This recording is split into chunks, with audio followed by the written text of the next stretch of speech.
বলতে পারো বন্ধু তুমি, আমি বলি নাই।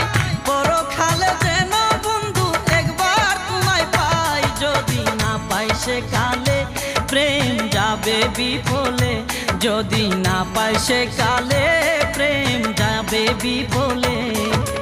তখন কিন্তু বলবো আমি, তখন কিন্তু বলবো